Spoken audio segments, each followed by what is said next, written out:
پیغام رمضان.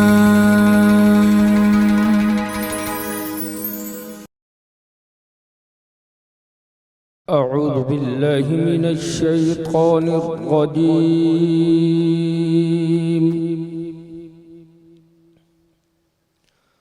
بسم الله الرحمن الرحيم.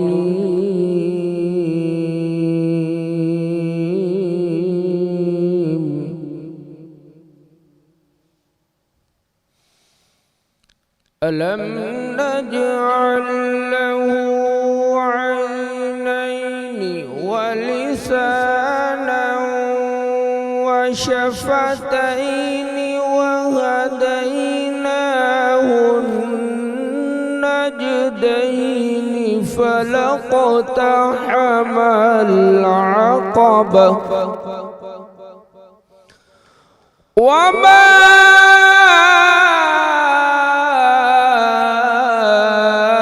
أدراك ما العقبة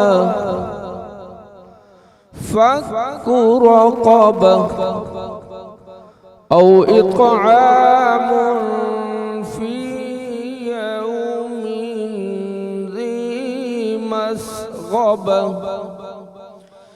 يتيما ذا مقربة. صدق الله العلي العظيم. اللہ تبارک و تعالی نحمدہ ونصلی ونسلم علی خاتم الانبیاء والمرسلین. اما بعد فاعوذ باللہ من الشیطان الرجیم. بسم اللہ الرحمن الرحیم. سندھ ٹی وی جے 16 روزے جی سحری جی نشریات جے پروگرام پیغام رمضان میں تمام ناظرین و سامعین جی خدمت میں السلام علیکم ورحمۃ اللہ تعالی وبرکاتہ. آواں جو میزبان ابوالحسن محمد عبدالخالق قادری. اوہاں اج جو ٹاپک ॿुधंदा وہ ہے पाड़ेसरनि जे हुकूक जे मुतालिक़. अॼु असां इंशाअल्लाह तबारक व तआला पाड़ेसरनि जे हक़नि जे बाबति ॻाल्हि ॿोल कंदासूं. इन जे सिलसिले में चंद गुज़ारिशा तव्हांजी ख़िदमत में पेश करणियूं आहिनि त पाड़ेसरी छा हूंदो आहे, इन जी पाड़े जी शरई इस्तलाह छा आहे, केतिरा घर साॼे, केतिरा खाॿे, केतिरा आॾो, केतिरा पुठियां हुजनि त उनखे पाड़ो चइजे, ऐं पाड़े जा हुकूक कहिड़ा कहिड़ा हूंदा आहिनि. उन सां गॾोगॾु पाड़ेसरी कहिड़ो कहिड़ो हूंदो आहे, पाड़ेसरियुनि सां गॾोगॾु मिट माइट हुजे त पोइ कहिड़ा हक़ आहिनि, रुॻो पाड़ेसरी आहे को मिटी माइटी न आहे त पोइ कहिड़ा हक़ आहिनि, पाड़ेसरी बि आहे माइट बि आहे ऐं दीनी भाउ बि आहे त पोइ उन जा केतिरा हक़ आहिनि. ऐं उन खां अलावा पाड़ेसरियुनि जे हक़ अदा न करण वारे जे लाइ कहिड़ियूं सज़ाऊं आहिनि ऐं पाड़ेसरियुनि सां सुठो वर्ताव करण वारनि जे लाइ कहिड़ा इनामात आहिनि. इन्हनि सभिनी शयुनि खां वाक़फ़ियत हुजणु हर मुस्लमान लाइ लाज़मी आहे, जंहिंजे करे असां रमज़ानुल मुबारक जे हिन बाबरकत घड़ियुनि में ऐं सहरी जे पुरनूर लम्हात में जेको टॉपिक चूज़ कयो आहे उहो पाड़ेसरियुनि जे हुकूक जे बाबति आहे. अवां सभिनी सामाईन और नाज़रीन जी ख़िदमत में मौदबाना गुज़ारिश आहे त बराए करम पंहिंजो वक़्तु कढी हीउ प्रोग्राम ज़रूरु ॿुधो. उलमा किराम जी महफ़िल, आलिमनि जी सोहबत, क़ुरान ऐं हदीस जी रोशनी में जॾहिं पेश थियल निकात अवां ॿुधंदा, इंशाअल्लाह तबारक व तआला दुनिया बि भली थी वेंदी ऐं आख़िरत जी तयारी करण में बि अव्हांखे आसानी थींदी. अल्लाह तबारक व तआला असांखे अमल करण जी तौफ़ीक़ अता फ़रमाए. नाज़रीन, अॼु असांजे प्रोग्राम में जेके शख़्सियतूं तशरीफ़ वठी आयूं, सभ खां पहिरीं संदन तारुफ़ अव्हां जी ख़िदमत में पेश करियां, उन खां पोइ बाज़ाब्ता तौरु असांजो प्रोग्राम शुरू थी वेंदो. सभ खां पहिरीं जंहिं क़ुरान पाक जी तिलावत करे क़ारी साहब असांखे हिन महफ़िल जी आगाज़ में तिलावत क़ुरान पाक तरतील सां ॿुधाई आहे ऐं ॾाढो मज़ो आयो. पाकिस्तान जा मारूफ़ क़ारी फैसल महमूद वड़ाइट साहब, अस्सलाम वालेकुम जनाब. वालेकुम अस्सलाम वरहमतुल्लाहि बहुत शुक्रिया आप वबरकातुहू. तशरीफ़ ले आए. उन खां पोइ अॼोके टॉपिक ते गुफ़्तगू करण जे लाइ असां वटि बहितरीन आलिम दीन जेके ताल्लुक़ रखनि था सुहारी सिंध जे रानीपुर जे इलाइक़े हिंगोरजा सां, अल्लामा अशरफ अली सहतो साहब, अस्सलाम वालेकुम. वालेकुम सलाम. मोहतरम साईं, अव्हां जी महिरबानी, अव्हां तशरीफ़ वठी आया. ऐं असां वटि नात पढ़ण जे लाइ बि असां वटि बहितरीन सुरीला सना ख़ान तशरीफ़ वठी आया आहिनि। ज़िले शिकारपुर खां तशरीफ़ वठी आया आहिनि सऊद अहमद क़ादरी साहब। अस्सलाम वालेकुम। वालेकुम सलाम मोहतरम, वरहमतुल्लाहि अवां एतिरो वबरकातुहू। पंधु करे तशरीफ़ वठी आया, अवां जी महिरबानी। अल्लाह पाक अवां जी हाज़िरी खे पंहिंजी बारगाह में क़बूल फ़रमाए। उन खां पोइ कराची जा मारूफ़ सना ख़ान असां वटि तशरीफ़ वठी आया आहिनि मोहम्मद शहरयार क़ादरी। अस्सलाम वालेकुम जनाब, आपका शुक्रिया, आप तशरीफ़ ले आए। नाज़रीन, असांजी रिवायत रही आहे त तिलावत क़ुरान पाक खां पोइ असां नाते रसूल पाक सल्लल्लाहु अलैहि वसल्लम ॿुधंदा आहियूं, उन खां पोइ पंहिंजे रोज़ानो वारे कंहिं टॉपिक ते गुफ़्तगू शुरू कंदा आहियूं। हस्ब मामूल सभ खां पहिरियों गुज़ारिश कंदुसि सऊद अहमद क़ादरी साहब खे त हू बारगाह रिसालत सल्लल्लाहु अलैहि वसल्लम में अक़ीदत जा गुल निशावर करण जी सआदत हासिल कनि। औज़ु बिल्लाहि मिनश शैतानिर रजीम, बिस्मिल्लाहिर रहमानिर रहीम। तमाम प्यारी नात पेश करे रहे हैं।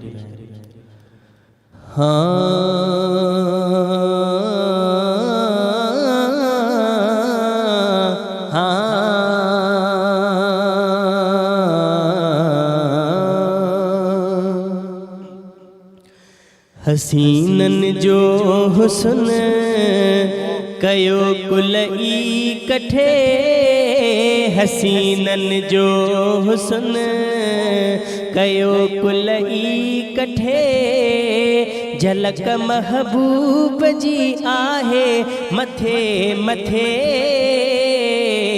लखे चंड गॾु कजनि बली मैदान में अचनि, लखे चंड गॾु कजनि बली मैदान में अचनि, उनखे पुॼंदा आहिनि उहे किथे किथे,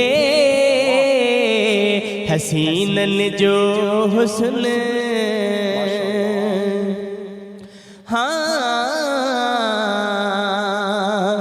हो दुनिया में को अहिड़ो चेहरो आयो ई नाहे, ख़ुदा पाक अहिड़ो चेहरो ठाहियो ई नाहे, दुनिया में को अहिड़ो चेहरो आयो ई नाहे, ख़ुदा पाक अहिड़ो चेहरो ठाहियो ई नाहे, न ठाहींदो ख़ुदा न चाहींदो ख़ुदा, न ठाहींदो ख़ुदा न चाहींदो ख़ुदा, पुनल आयो असांजे पुखे पुखे,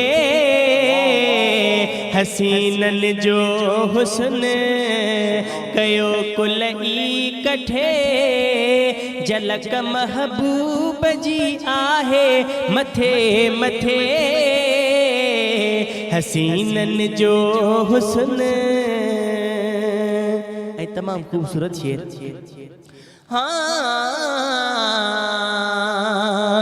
हो ॾिसो थुड़ख जीअ जो कीहूं करे पियो, आका जे अॻियां सुॾका भरे पियो, ॾिसो थुड़ख जीअ जो कीहूं करे पियो, आका जे अॻियां सुॾका भरे पियो, पहिरीं मुख थी न परे नथी मुंहिंजी सरे, पहिरीं मुख थी न परे नथी मुंहिंजी सरे, हुजा हर वक्त मां तोसां कठे कठे, हसीनन जो हुस्न कयो कुल इकठे, झलक महबूब जी आहे मथे मथे, हसीनन जो हुस्न।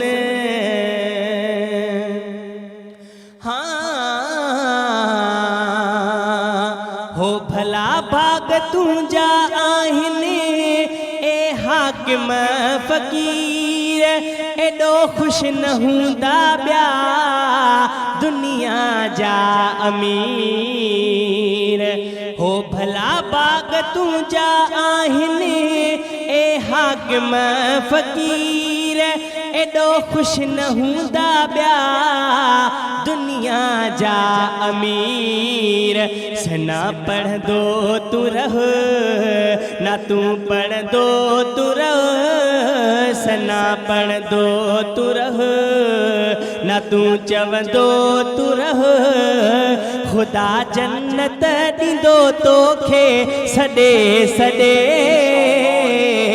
हसीननि जो हुस्न कयो कुल ई कठे झलक महबूब जी आहे मथे मथे लखे चंड कढ कजने भली मैदान में अचने उनखे पुॼंदा आहिनि उहे किथे किथे हसीननि जो हुस्न कयो कुल ई कठे झलक महबूब जी आहे मथे मथे हसीननि जो हुस्न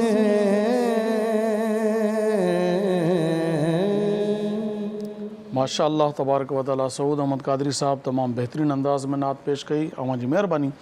नाज़रीन हींअर असां पंहिंजे अॼोके मौज़ू ते अॼोके उनवान ते गुफ़्तगू करण जे लाइ अल्लामा साहब सां गुफ़्तगू जो आगाज़ करियूं था। अल्लामा साहब पाड़ेसरी पाड़ो महलो पाड़ो छाखे चइजे पहिरीं पाड़े जी वज़ाहत करियो उन खां पोइ पाड़ेसरनि जे हक़नि जे बाबति इंशाअल्लाह गुफ़्तगू थींदी त पहिरीं नाज़रीन खे इहा ॻाल्हि सम्झाई वञे त पाड़ो चइबो छाखे आहे। पाड़ो इनखे चइबो आहे त 40 घर साम्हूं जेके बि ईंदा 40 घर उहे 40 घर साॼे पासे ॾे 40 घर जेको आहे उल्टे पासे ॾे ऐं 40 घर जेको आहे बैक साइड जे जेके बि 40 घर आॾो 40 घर पुठियां 40 घर साॼे 40 घर खाॿे इहे तक़रीबन 160 घर इहो चइबो आहे शरई इस्तिलाह में पाड़ो माशाअल्लाह जी।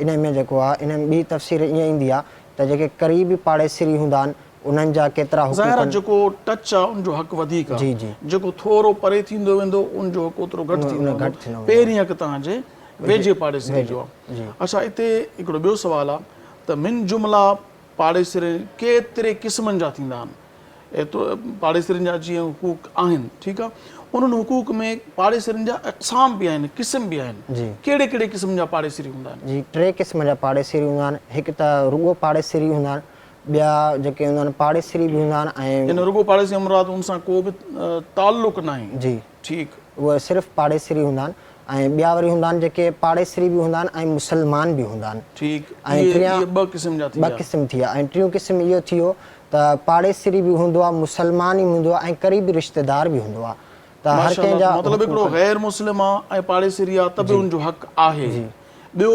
पाड़ेसरी बि आहे ऐं मुसलमान बि आहे त उनजा 2 हक़ थी विया टियों पाड़ेसरी बि आहे मुसलमान बि आहे ऐं उन सां गॾोगॾु पंहिंजो मिट माइट बि आहे त उनजा 3 हक़ थी विया। मोहतरम नाज़रीन असांजी गुफ़्तगू अल्लामा साहब सां पाड़े जे हुकूक पाड़ेसरियुनि जे हुकूक ते जारी सारी आहे इंशाअल्लाह तबारक व तआला इन ई बाबति वधीक मालूमात हासिल कंदासूं।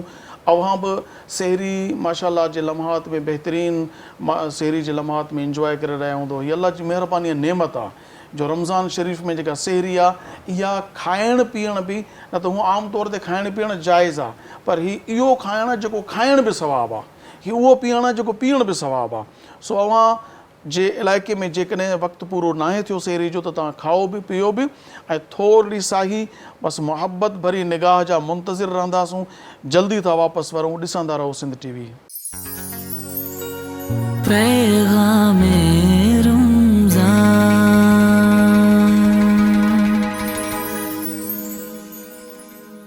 रमज़ान मुबारक जे 16 रोज़े जी सहरी जा पुरकैफ़ लम्हात ऐं असांजो टॉपिक जेको आहे पाड़ेसरियुनि जा हुकूक ऐं यकीनन महसूस थी रहिया हूंदा मज़ो अची रहियो हूंदो त पाड़ो असां त ईअं सम्झंदा हुआसीं त जेके मतिलबु 2-3 घर जंहिंसां असांजो ठाह आहे उहो पाड़ो आहे जंहिंसां ठाह न आहे उहो पाड़ेसरी न आहे पर असांखे त वधीक मालूमात मिली रही आहे त पाड़ो चइबो छाखे आहे उन्हनि जा कहिड़ा कहिड़ा क़िस्म आहिनि उन जा कहिड़ा कहिड़ा हुकूक आहिनि हाणे हिन ते अचूं था पिया। त अल्लामा साहब वज़ाहत करे चुका आहिनि त पहिरीं त पाड़ेसरी 3 क़िस्म जा आहिनि। पहिरीं उहो पाड़ेसरी आहे जेको रुगो पाड़ेसिरी आहे उहो मुस्लमान न आहे, ग़ैर मुस्लिम आहे। ॿियो उहो आहे त जेको पाड़ेसिरी बि आहे मुस्लमान बि आहे, उन जा 2 हक़ आहिनि। टियों उहा जेको पाड़ेसिरी बि आहे मुस्लमान बि आहे ऐं पंहिंजो माइट बि आहे। अचो त अलामा साहिबु कंहिंजी तफ़सील वधीक पुछूं था। अलामा साहिबु हिकिड़ो उहो पाड़ेसिरी जेको पाड़ेसिरी त आहे मगर उहो मुस्लमान न आहे, उन जा कहिड़ा हक़ आहिनि? जी, जेको पाड़ेसिरी आहे ऐं ग़ैर मुस्लिम आहे उन जा हक़ इहे आहिनि त उन सां जेको सुठो तालुक़ु रखियो वञे ऐं उन बीमार थिए त उनजी अयादत कई वञे ऐं उहो को परेशानी में हुजे त उनजी मदद कई वञे, उनजो इहो हक़ आहे। ऐं ॿियो जेको पाड़ेसिरी आहे, ॿियो पाड़ेसिरी आहे जेको पाड़ेसिरी बि आहे ऐं उन सां गॾु गॾु मुस्लमान बि आहे, इन जा कहिड़ा हुकूक आहिनि? जी, हिकु उनजो जेको आहे मुस्लमान बि आहे त अल मुस्लिम अखुल मुस्लिम वारो बि उनजो हक़ु आहे त मुस्लमान जो अदब बि आहे उनजो। ऐं ॿियो पाड़ेसिरी इहो आहे जीअं पोयूं पाड़ेसिरी जो ज़िक्र गुज़रियो त उनजा हक़ जेके बि आहिनि, बीमार थिए त उनजी पुरसी करणी आहे, उनखे कंहिं मुश्किल में हुजे त उनजी मदद करणी आहे ऐं उहो कर्ज़ु उनखे खपे त उनखे कर्ज़ु ॾियणो आहे। त अहिड़े हिसाब सां हुनजा हक़ तक़रीबन सभु ईंदा आहिनि। मिटी माइटी जे हिसाब सां बि इहो ई वञे थींदो। मिटी माइटी में वधीक इहो थी वेंदो जो मां सम्झां थो जेके ख़ैरात वग़ैरह थिए थी, सदका ते वाजिबा आहिनि, उहे जेके आहिनि ज़विल अरहाम जो पहिरीं हक़ थिए थो पियो। ऐं बाक़ी त हुकूक मतिलबु पाड़ेसिरी जेकॾहिं तव्हां नबी करीम अलैहिस्सलाम फरमायो त जेकॾहिं तव्हां पंहिंजो भाॼी तयारु करियो था, मानी पंहिंजो बोड़ वग़ैरह भाॼी चओ या सब्ज़ी हुजे, जेको कुझु बि हुजे त उहो पाणी थोरो वधीक विझो ताकी तव्हांजे इन खाधे मां पाड़ेसिरी बि शरीक थी सघे। पाड़ेसिरियुनि जा हुकूक तमामु वॾा आहिनि। तज़किरतुल औलिया में बायज़ीद बिस्तामी रहमतुल्लाह अलैह ज़बान ते शिकायत न आंदी ऐं पोइ हू सॼो पाण खणी करे ॿाहिरि उछलाए छॾींदो। तंहिं ते हिकिड़े भेरे उनखे ख़्यालु आयो, हज़रत बायज़ीद बिस्तामी रहमतुल्लाह अलैह खां उन ग़ैर मुस्लिम यहूदी पुछा कयो त साईं छा मुंहिंजे इन अमल सां मां पंहिंजे परनाले खां गंदगी तव्हांजे घर जी तरफ़ उछलाईंदो आहे, तव्हां बेज़ार न आहियो थींदा? फरमायो त तंगी त थींदी आहे, तकलीफ़ त थींदी आहे, पर पाड़ेसिरियुनि जा हुकूक एॾा आहिनि जेकर मां तव्हांखे कुझु चवंदो न आहियां, पाण खणी छॾे मां थांव रखे छॾिया आहिनि अहिड़े क़िस्म जा जेके उनखे खणी करे मां साफ़ु करे वरी ताज़ी मिटी विझी छॾींदो आहे, बदबू ख़तमु थी वेंदी आहे। त उहो चवणु लॻो त तव्हांखे इस्लाम एॾो हिल्म सेखारे थो, एॾी बुरदबारी सेखारे थो, पाड़ेसिरियुनि जो एॾो तव्हांखे हुकूक सम्झाया था वञनि त पोइ तव्हां अॼु महिरबानी करे मुंहिंजे दिलि जी गंदगी बि साफ़ु करियो। मां अहिड़ो दीन क़बूलु करणु चाहियां थो जो एॾी ज़्यादती करण जे बावजूदु तव्हां मूंखे वरंदी कोन था ॾियो, मूंखे मयार कोन था ॾियो, तनक़ीद कोन था करियो। मोहतरम नाज़रीन, इहो आहे इस्लाम ते जेकॾहिं कोई सही माना में अमल करे त हूंद को बि तव्हांजो दुश्मन न रहे ऐं को बि जेको आहे तव्हांजे अख़लाक़ खां मुतासिर थी इस्लाम क़बूल करण खां रहिजी नथो सघे। अलामा साहिबु, पाड़ेसिरियुनि जे हुकूक खे अदा करण जे बाबति हुज़ूर नबी करीम अलैहिस्सलाम जो छा फ़रमान आहे? नबी करीम सल्लल्लाहु तआला अलैहि वसल्लम फरमायो त अल्लाह जी कसम उहो मोमिन न आहे। हिकु दफ़ो फरमायो, वरी फरमायो त अल्लाह जी कसम उहो मोमिन न आहे, वरी टियों दफ़ो फरमायो त अल्लाह जी कसम उहो मोमिन न आहे। त साहबा इकराम अर्ज़ु कयो त या रसूलल्लाह सल्लल्लाहु तआला अलैहि वसल्लम उहो कहिड़ो शख़्स आहे जेको मोमिन न आहे? त नबी करीम सल्लल्लाहु तआला अलैहि वसल्लम फरमायो त उहो शख़्स जंहिंजे हथ ऐं ज़बान खां उनजो पाड़ेसिरी महफ़ूज़ न हुजे।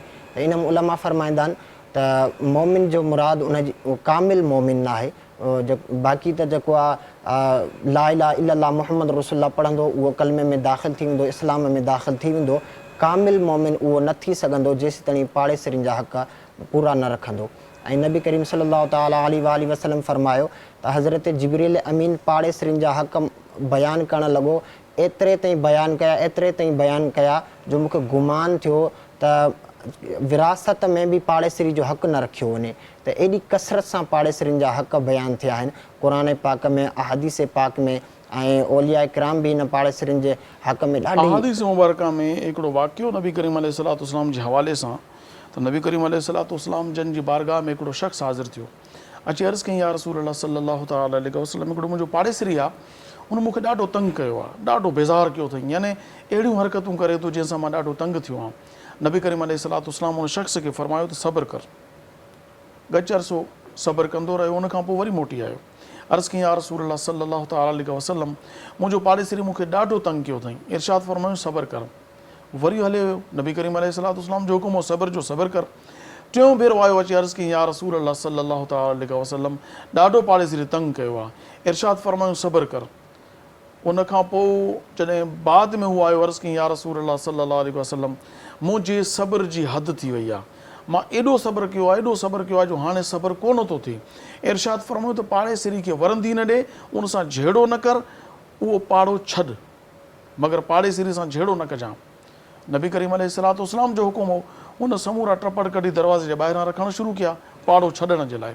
त जेके पाड़ेसिरी ॿिया गुज़रनि पिया, पुछनि पिया काॾे थो वञी, चवणु लॻो त मूंखे हिन ॾाढो पाड़ेसिरी तंग कयो आहे, बेज़ार कयो अथई।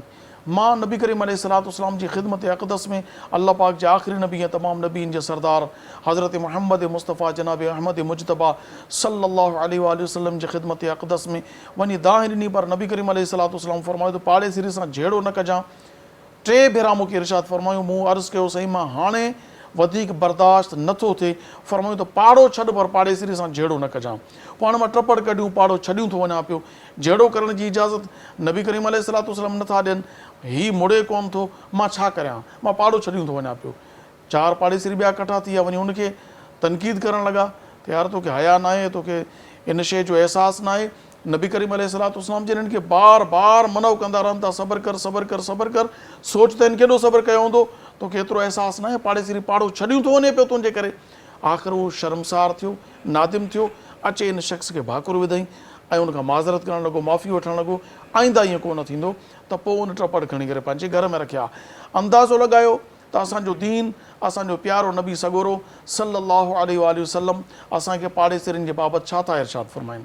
नबी करीम अलैहिस्सलाम जन पाड़ेसिरियुनि जे हुकूक जे मुतालिक़ मेवनि जे बारे में कुझु इरशाद फरमायो। नबी करीम सल्लल्लाहु ताला अलैहि वसल्लम फरमायो त पंहिंजे घर में जेको बि पसंदि कयो उहो पाड़ेसिरी लाइ बि पसंदि कयो। त एतिरे हद ताईं त जॾहिं बि कुझु मेवा वग़ैरह वठी अचो, फल फ्रूट वग़ैरह वठी अचो, त उन जे खलूं वग़ैरह या उन जो जेको बाक़ी बचंदो उहो डस्टबिन में ॿाहिरि अहिड़े तरीक़े सां विझो जो उन्हनि जा ॿार न ॾिसनि, या ॿाहिरि अहिड़े तरीक़े सां डस्टबिन जो लफ़्ज़ पंहिंजे तरफ़ां इस्तेमालु था करियो। त उनजो मक़सदु इहो आहे त तव्हां जेको मेवो वग़ैरह वठी अचो त उन जूं खलूं दरवाज़े जे ॿाहिरां न उछलायो, त छो त जेकॾहिं तव्हांजो पाड़ेसिरी ग़रीब हुजे ऐं उनजी औलाद ॾिसे ऐं उहा उनखां फरमाइश करे ऐं हू न ॾेई सघे, उनखे जेका तकलीफ़ पहुचंदी इहा इस्लाम गवारा नथो करे। इन जे करे उहे या त एतिरो आणियो मेवो जो पाड़ेसिरी जे घर ॾे मोकिलियो ताकी उनजे ॿार बि खाइनि, जे ॾियण जेतिरा न आहे ताक़त तव्हांजी, त पोइ तव्हां इहे खलूं जेके आहिनि उहे परे वञी करे उछलायो ताकी पाड़ेसिरी जा ॿार जेके आहिनि उहे इन खलुनि खे ॾिसी करे मतिलबु हिकिड़ो परेशान न थियनि। अच्छा अलामा साहब, हिते हिकिड़ो ॿियो सुवाल बि आहे, असां वटि अॼु जे दौर में इन शइ जो ख़्यालु नथो रखियो वञे, जॻह जी बुलंदी जे मुतालिक़ पाड़ेसिरी जे हुकूक जे बारे में पाण सॻोरनि सल्लल्लाहु अलैहि वसल्लम छा इरशाद फरमायो आहे। जी नबी करीम सल्लल्लाहु ताला अलैहि वसल्लम फरमायो त पंहिंजी छत खे पड़ोसी जी छत खां बुलंद न कयो, जो उनजो हक़ तलिफ़ी थींदी त तव्हांजी छत त उनजी घर में नज़र वेंदी, त उन करे उनजी इजाज़त सां मथे करे था सघो, बग़ैर इजाज़त छत मथे नथा करे सघो। यानी पाण फरमायो त जॻह जे मथां जॻह एतिरी बुलंद न करियो पाड़ेसिरी जी इजाज़त खां बग़ैर, जो उनजी हवा वग़ैरह बंदि थी वञे त इहो बि तव्हांखां क़यामत वारे ॾींहुं पुछाणो थींदो। फ़ी ज़माना इन शइ जो ख़्यालु मां सम्झां थो ख़बर बि न आहे, ख़्यालु रखण त बाद जी ॻाल्हि आहे, ख़बर बि न आहे। दीवार बुलंद करण जी इजाज़त नबी करीम अलैहिस्सलाम न आहे ॾिनी, त अंदाज़ो लॻायो त पोइ वधीक छा हूंदो। हाणे क़ुर पाक पाड़ेसिरियुनि जे हक़नि जे बाबति छा थो चए पियो। अलामा साहब, क़ुर पाक में अल्लाह तबारक व तआला पाड़ेसिरियुनि जे हक़नि जे बारे में छा इरशाद फरमायो आहे। बिस्मिल्लाहिर रहमानिर रहीम। वअब्दुल्लाह वला तुश्रिकू बिही शैअन वबिल वालिदैनि इहसाना वबिदिल क़ुरबा वल यतामा वल मसाकिन वबिनिस सबील वल जारिल जुनुबी वल जारिदिल क़ुरबा वल जारिल जुनुब। यानी कि अल्लाह तबारक व तआला जी इबादत कयो ऐं उन में कंहिंखे शरीक न कयो, ऐं वालिदैन सां इहसान कयो, ऐं जेको आहे पंहिंजे क़रीबी जेके रिश्तेदार आहिनि उन्हनि सां सुठो तालुक़ु रखो, सिला रहमी कयो उन्हनि सां, ऐं यतीमनि ऐं मिसकिननि जो ख़्यालु रखो ऐं इहसान कयो। ऐं उन्हनि खां पोइ चयो वियो त जेके राहगीर आहिनि, सफ़र में सफ़र कंदा आहिनि, उन्हनि जो बि ख़्यालु रखो। उन खां पोइ चयो वियो पंहिंजे क़रीबी हमसाए जो ऐं दूर जे हमसाए जो ख़्यालु कयो। क़ुर पाक में तमामु जेके हुकूकुल इबाद रब खां पोइ अल्लाह रब्बुल आलमीन फरमायो वअब्दुल्लाह, अल्लाह जी इबादत खां पोइ कंहिंखे शरीक न करण खां पोइ उन खां पोइ अलाह रब्बुल इज़्ज़त हुकूकुल इबाद जे बारे में फरमायो त वालिदैन सां एहसान कयो, पंहिंजे रिश्तेदार जी उन खां पोइ क़रीबी रिश्तेदार जेके आहिनि उन्हनि जा हुकूक आहिनि, उन खां पोइ मिसकीननि जा, पोइ यतीमनि जा, उन्हनि खां पोइ जेके राहगीर सफ़र कंदा आहिनि उन्हनि जा, ऐं उन्हनि खां पोइ जेके क़रीबी पाड़ेसिरी आहिनि उन्हनि खां पोइ वरी दूर जा पाड़ेसिरी। त इन में जेको आहे इन्हनि जो ख़्यालु करणो हुकूकुल इबाद, ऐं एतिरे ताईं जो नबी करीम सल्लल्लाहु ताला अलैहि वसल्लम फरमायो त हुकूकुल्लाह माफ़ थी था सघनि, अलाह रब्बुल इज़्ज़त पंहिंजी रज़ा यानी इहे हुकूकुल्लाह मां मुराद इहा आहे अल्लाह जा हक़। अल्लाह जा हू करीम बि आहे ऐं हू चाहे त माफ़ करे इंतिक़ाम बि आहे, त हाणे चाहे त हिसाब वठे, चाहे त मुआफ़ करे छॾे। हुकूकुल्लाह में इहा उमेद आहे त हू करीम आहे, पंहिंजे करम जे सदक़े में पंहिंजा हुकूक मुआफ़ कंदो, असां इहा ई उमेद रखंदासीं। बाक़ी रहियो सुवाल हुकूकुल इबाद जो, त हुकूकुल इबाद अल्लाह तबारक व ताला कुदरत रखे थो, मगर तेसी ताईं न बख़्शींदो जेसी ताईं बानोयूं जंहिंजा हक़, इन जी बाबति गुफ़्तगू अञा इंशाअल्लाह जारी रखंदासूं। सो नाज़रीन, असांजो हींअर वक़्तु थियो आहे हिकिड़े कमर्शियल ब्रेक जो, नंढड़ी साई था वठूं। असां अवां सां ॾाढो सुठा पिया लॻूं, ॾाढो मज़ो ईंदो हूंदो अव्हांखे हिन गुफ़्तगू ॿुधण में। सो दिलि चवे थी त अव्हां इहा समूरी गुफ़्तगू ॿुधो। सो बसि हाणे थोरी हिकिड़ी साही आहे, इहा वठूं था, मोटी था अचूं, इजो था मिलूं, ॾिसंदा रहो सिंध टीवी। पैगामे रमज़ान।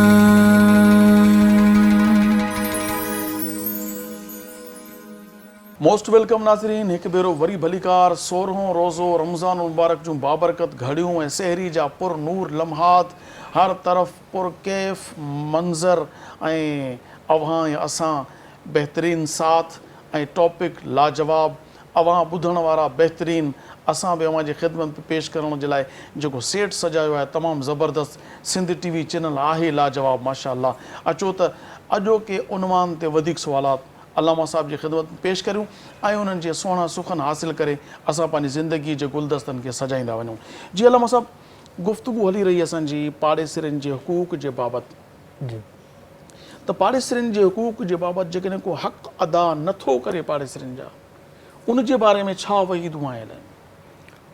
बिस्मिल्लाहिर्रहमानिर्रहीम। नबी करीम सल्लल्लाहु ताला अलैहि वसल्लम फरमायो, जीअं तव्हां पहिरियां बि हदीस में ॿुधायो त उहो मोमिन न आहे, त अहिड़े हिसाब सां नबी करीम सल्लल्लाहु ताला अलैहि वसल्लम हिकिड़ो दफ़ो हिकिड़े साहबीअ ईअं ई शिकायत कई त या रसूलल्लाह सल्लल्लाहु ताला अलैहि वसल्लम, मुंहिंजो पाड़ेसिरी मुंहिंजा हक़ अदा नथो करे।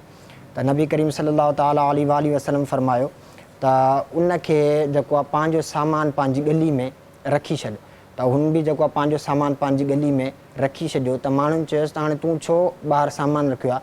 चई, मूंखे पाड़ेसिरी एॾो तंग कयो आहे त मुंहिंजे आका हुकुम फरमायो मां गली में सामान रखियो आहे।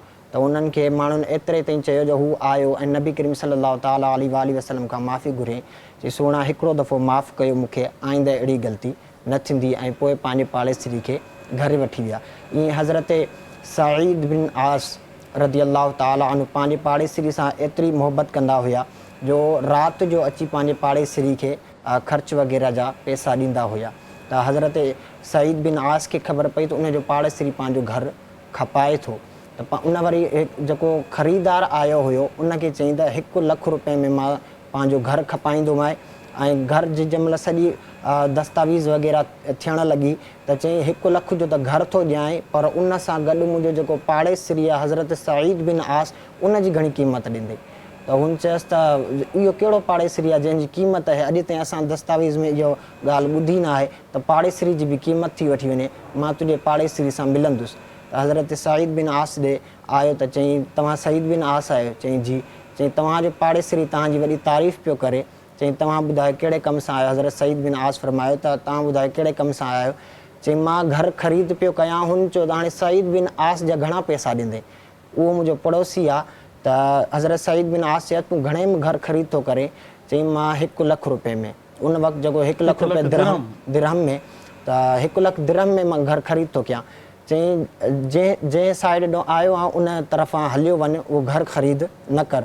त उन चयसि त हुनखे 1 लख दिरहम खपनि, तव्हां ॾींदोसि? चईं उहो मुंहिंजो ऐं मुंहिंजे पाड़ेसिरी जो कमु आहे, तव्हांजो कमु न आहे। त हज़रत सईद बिन आस जेको आहे उनखे मोकिलाए छॾियो पंहिंजे पाड़ेसिरी खे। राति जो जंहिं महिल सभु माण्हू सुम्ही पिया उनखे घुराए ऐं चई त जेको आहे तोखे मूंखां का शिकायत आहे जो मुंहिंजो पाड़ो छॾे तूं वञे थो, त हुन चयसि न जेको आहे कुझु परेशानियूं आहिनि जंहिंजी वजह सां मां पंहिंजो घरु खपायां थो। हज़रत सईद बिन आस फरमायो त तोखे घणा हिन वक़्तु जेको आहे पैसा खपनि, त हुन चयसि मूंखे 1 लख दिरहम खपे। त हज़रत सईद बिन आस वटि 40 दिरहम मौजूदु हुया, 60 दिरहम ॿिए कंहिंखां वठी उहे हुनखे ॾिनई, त 1 लख दिरहम ॾेई चयसि हीउ 1 लख दिरहम 40,000 दिरहम पाण वटि मौजूदु हुयनि ऐं 60,000 दिरहम ॿिए कंहिंखां उधार वठी 1 लख दिरहम मुकमल करे जेको आहे हुन साहबी खे ॾिनई, चई त तूं मुंहिंजो पाड़ो छॾे न वञु। जेको आहे नबी करीम सल्लल्लाहु तआला अलैहि वसल्लम फरमायो त उहो ख़ुशनसीब माण्हू आहे जंहिं वटि 3 शयूं मौजूदु आहिनि।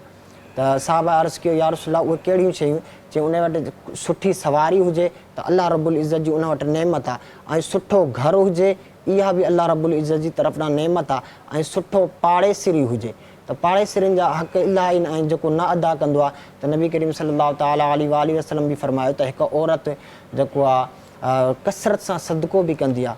कसरत हुज़ूर करीम अलैहिस्सलातु वस्सलाम जी बारगाह में कंहिं अची करे सुवाल कयो, या रसूल सल्लल्लाहु अलैहि वसल्लम असांजी हिकिड़ी औरत आहे, उहा ॾाढो माना नेकी जा कम त करे थी, नवाफ़िल जी कसरत आहे, मगर उनजी ज़बान खां उनजा पाड़ेसिरी महफ़ूज़ न आहिनि, उनजे बाबति छा फरमायूं? ऐं हिकिड़ो ॿियो आयो उन अर्ज़ु कयो या रसूल सल्लल्लाहु अलैहि वसल्लम असांजे पाड़ेसिरी औरत आहे, उनजे नवाफ़िल में का कसरत न आहे, यानी इबादत गुज़ारी एॾी वॾी न आहे, पर उनजी ज़बान एॾी भली आहे जो उनजा पाड़ेसिरी ॾाढा पाड़ेसिरी औरतूं पाड़े जा ॿार उनजी अख़लाक यानी उनजी बद अख़लाक़ी खां महफ़ूज़ आहिनि, उनजे अख़लाक खां मुतासिर आहिनि। त नबी करीम अलैहिस्सलातु वस्सलाम छा फरमायो उनजे बारे में? जी, जेका औरत बद अख़लाक आहे ऐं कसरत सां इबादत बि कंदी आहे, सदको बि कंदी आहे, पर पाड़ेसिरी उनजी ज़बान सां उनजा पाड़ेसिरी महफ़ूज़ न आहिनि, नबी करीम सल्लल्लाहु अलैहि वसल्लम बद अख़लाक आहे, झेड़ेकार आहे, फसादी आहे, त नबी करीम सल्लल्लाहु तआला अलैहि वसल्लम फरमायो त उनखे उहा जहन्नमी औरत आहे। तोड़े इबादतूं करे, रियाज़तूं करे, नवाफ़िल पढ़े, ख़ैर ख़ैरात करे, उनजी अल्लाह पाक खे इन्ही ख़ैरातुनि जी नवाफ़िल जी का ज़रूरत न आहे। पाड़ेसिरी उनजी ज़बान खां महफ़ूज़ न आहिनि, झेड़ेकार आहे, छिती आहे ऐं फसादी औरत आहे, फसादिण आहे, त अल्लाह पाक खे उनजी इबादत जी ज़रूरत न आहे, उहा जहन्नमी औरत आहे। ऐं जेकॾहिं कंहिं वटि नफ़ली इबादतूं न आहिनि, रुगो फ़र्ज़ इबादत अदा करे थी ऐं सदका ख़ैरात वग़ैरह जी उनखे ताक़त न आहे, मगर उनजो अख़लाक एॾो सुठो आहे जो उनजो पाड़े जी औरतूं, उनजो पाड़े जा ॿार उनखां मुतमइन आहिनि। इन जे बारे में नबी करीम अलैहिस्सलातु वस्सलाम नबी करीम सल्लल्लाहु तआला अलैहि वसल्लम फरमायो त जेका औरत जंहिंजे हथ ऐं ज़बान खां उनजा पाड़ेसिरी महफ़ूज़ आहिनि, चाहे उनजी कसरत इबादत न हुजे ऐं जेको आहे या सदको ख़ैरात न कंदी हुजे, त अल्लाह रब्बुल इज़्ज़त उनखे जन्नत अता कंदो। यानी पाड़े जा एॾा हक़ आहिनि जो पाड़ेसिरी मुतमइन आहिनि। नाज़रीन, नबी करीम अलैहिस्सलातु वस्सलाम जन इरशाद फरमायो त जंहिंजा 3 पाड़ेसिरी हुजनि ऐं उहे 3 इन जे मरण खां पोइ गवाही ॾियनि त हीउ जन्नती हुयो, अल्लाह तबारक व तआला पाड़ेसिरियुनि जी गवाही जे करे उनखे जन्नती बणाए छॾींदो, तोड़े जो उहो आमालनि मां जहन्नमी हुजे। अंदाज़ो लॻायो त 3 पाड़ेसिरी हुजनि ऐं 3 उन जे अख़लाक खां मुतमइन हुजनि ऐं हू चवनि त इहो पाड़ेसिरी जन्नती हो, त उनजे लाइ जन्नत वाजिबु थिए थी। मालूम थियो तव्हां केॾा बि भला हुजो, जेकॾहिं तव्हां पंहिंजे पाड़ेसिरियुनि सां भला न आहियो त पोइ नबी करीम अलैहिस्सलातु वस्सलाम फरमायो त जहन्नम ई आहियो। जेकॾहिं तव्हां को अहिड़ा नेकी जा अमाल तव्हां वटि न आहिनि जेके तव्हां कसरत सां इबादत गुज़ारा न आहियो थी सघिया, पर पाड़ेसिरी तव्हांजे अमाल खां मुतासिर आहिनि, न उन्हनि जी का नियाणी तव्हांजे गंद बुरी नज़रुनि खां, तव्हांजी गंदगियुनि खां, गंदी नज़रुनि खां, गंदी सोच खां मुतासिर न आहे। तव्हां पंहिंजे पाड़े जी नियाणियुनि खे पंहिंजी नियाणियुनि, पंहिंजी भेनरुनि, पंहिंजी धीउनि, पंहिंजी बचड़नि जे बराबरि ॾिसो था, कोई उन्हनि में बुराई जी नज़र नथा रखो, पाड़ेसिरियुनि जी औरतुनि जो लिहाज़ करियो था, पाड़ेसिरियुनि जे ॿारनि जो ख़्यालु करियो था, उन्हनि खे छिड़ब नथा ॾियो, दड़को गार गंद नथा ॾियो, त पोइ उन्हनि जे पाड़े जे बुज़ुर्गनि जो लिहाज़ करियो था जीअं पंहिंजे पाड़े जे पंहिंजे घर जे ॿुढड़नि ॿोड़नि ऐं वॾनि बुज़ुर्गनि जो एतिराम कंदा आहियो ऐं उतां उन्हनि जी औरतुनि जो एतिराम करियो था ईअं जीअं पंहिंजी अम्मा जो एतिराम कंदा आहियो, त पोइ नबी करीम अलैहिस्सलातु वस्सलाम जे फरमान मुताबिक़ तोड़े तव्हांजा अमाल के चङा ख़ासा न आहिनि, पर तव्हां जन्नती आहियो। तव्हां पंहिंजे किरदार सां पंहिंजे पाड़ेसिरियुनि खे मुतमिन रखो, इहो लाज़मी आहे। हिकिड़ो जनाज़ो गुज़रियो, नबी करीम अलैहिस्सलातु वस्सलाम फरमायो त वाजिबु थी वई। कुझु वक़्त खां पोइ ॿियो जनाज़ो गुज़रियो, पाण फरमायो त वाजिबु थी वई। अर्ज़ कई वई या रसूल अल्लाह छा वाजिबु थी वई? इरशाद फरमायो त जेको जनाज़ो वञे पियो उन जे पुठियां जेके पाड़ेसरी गॾु वञनि पिया जनाज़े सां, उहे चवनि पिया त ॾाढो नेक हो, ॾाढो सुठो हो, असां पाड़े वारनि खां ख़ुशि आहियूं। नबी करीम अलैहिस्सलातु वस्सलाम फरमायो त जंहिंजा पाड़ेसरी उन जे मरण खां पोइ जनाज़े में उन जे लाइ सुठी गुफ़्तगू त सुठो वर्ताव कंदो, ख़ुशि अख़लाक़ हो, फरमायो त उन ते जन्नत वाजिबु थी वई। ऐं इरशाद फरमायो त जेको ॿियो जनाज़ो जंहिंजा पाड़ेसरी मुतमिन न हुआ ऐं चवनि पिया त यार माण्हू सुठो न हो, पाड़ेसरियुनि खे ॾाढो रंजाईं, ॾाढो तंग कयईं, कुझु माण्हू जी आदत हूंदी आहे न बदमाश थी करे रहंदा आहिनि, पाड़े में अखि ॾेखार, पाड़े में इहे ग़रीब थी रहंदे रुॻो खाई वेंदई, थोरो दाबो हुजणु घुरिजे, दबदबो हुजणु घुरिजे, त पोइ अहिड़े क़िस्म जो माण्हू ऐं पाड़ेसरियुनि खां मुतमिन न हा। नबी करीम अलैहिस्सलातु वस्सलाम फरमायो त जंहिंजा पाड़ेसरियुनि खां मुतमिन न आहिनि उन ते जहन्नम वाजिबु थी वई।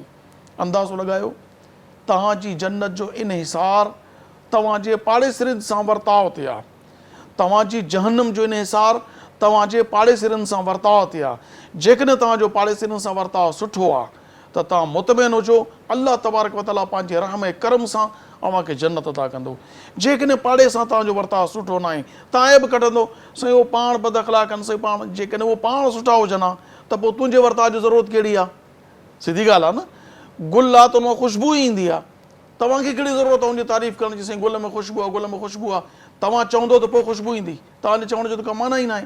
तव्हां चओ सिज निकितो आहे, सिज निकितो आहे, तव्हांजे चवण सां सिज जी रोशनी ईंदी, सिज जी रोशनी ॿुधाए थी, भलो तॾहिं आहे न, हू चवनि तूं मचो वाता मराए, अॻु अॻराई जो करे ख़ता सो खाए, पांद में पाए वयो कीने वारो की न की।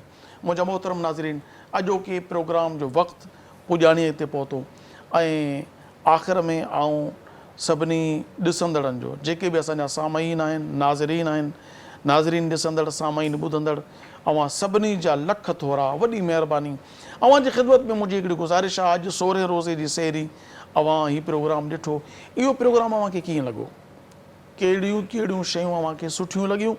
महिरबानी करे असांजो यूट्यूब चैनल आहे Sindh TV HD Islamic, Sindh TV HD Islamic, YouTube ते सर्च करियो, उन ते वञी करे यूट्यूब चैनल ते उनखे सब्सक्राइब कयो, लाइक करियो।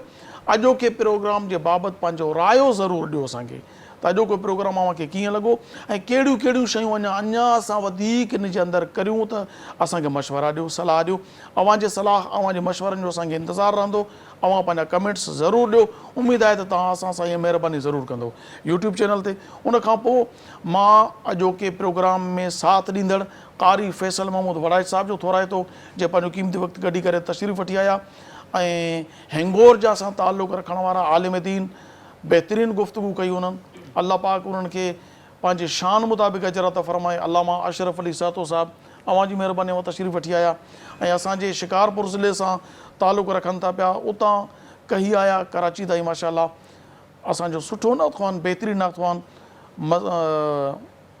सऊद अहमद कादरी साहिबु, तव्हांजी महिरबानी। ऐं असांजे अॼोके प्रोग्राम में जेके अञा नात शरीफ़ हाणे पेश कंदा कराची जा सुठा नाख़्वान मोहम्मद शहरयार कादरी साहब, आपका बहुत शुक्रिया, आप तशरीफ़ ले आए। नाज़रीन, इन गुज़ारिश ते त सुभाणे 17 रोज़े जी सहरी जे लम्हात में वरी हिकु भेरो असां नज़रुनि जी मुलाक़ात थींदी। नज़र करम जो मुल्तजी आहियां। अवां पंहिंजे मेज़बान अबुल हसन मोहम्मद अब्दुल ख़ालिक़ कादरी खे इजाज़त ॾींदा। अल्लाह वाही, अस्सलामु अलैकुम वरहमतुल्लाहि ताला। औज़ु बिल्लाहि मिनश्शैतानिर्रजीम, बिस्मिल्लाहिर्रहमानिर्रहीम। अस्सलातु वस्सलामु अलैका या रसूलल्लाह व अला आलिका व अस्हाबिका या हबीबल्लाह। पुल से उतारो राह गुज़र को खबर ना हो, पुल से उतारो राह गुज़र को खबर ना हो, पुल से उतारो राह गुज़र को खबर ना हो, जिब्रील पर बिछाए तो पर को खबर ना हो, जिब्रील पर बिछाए तो पर को खबर ना हो। ऐसा घुमा दे उड़ کی ولا میں خدا ہمیں ایسا گھما دے، ان کی ولا میں خدا ہمیں ڈھونڈا کرے پر اپنی خبر کو خبر نہ ہو، ڈھونڈا کرے پر اپنی خبر کو خبر نہ ہو۔ اے شوق دل یہ سجدہ گر ان کو روا لگی، اے شوق دل یہ سجدہ گر ان کو روا نہیں، اچھا وہ سجدہ کیجے کہ سر کو خبر نہ ہو، اچھا وہ سجدہ کیجے کہ سر کو خبر نہ ہو، ان کے سوا رضا کوئی حامی نہیں جہاں، ان کے سوا رضا کوئی حامی نہیں جہاں، گزرا کرے پیدر سے پیسر کو خبر نہ ہو، گزرا کرے پیسر پہ پیدر کو خبر نہ ہو، پل سے اتارو راہ گزر کو خبر نہ ہو۔ اللہ جی نعمتوں جو انعام رمضان، سلام رمضان، سلام رمضان۔